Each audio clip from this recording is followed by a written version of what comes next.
Hello guys, nakakatawa tong lakad namin ngayon dahil wala akong dalang pera. Nagugutom na ako. Ang dala ko lang pera is 1.5. Ngayon ay may kasama akong bata, binawasan namin yung 1.5. Ang bilhin na namin is ginitan at saka takoyaki yung bata. So mamaya mayroon naman akong home service, papalitan ko na lang yun kasi inutusan kami bumili ng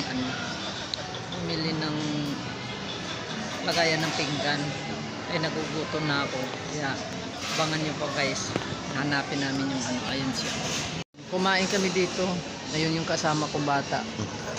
Nakakaano naman din kasi na hindi ko pakainin. Nakakatuwa.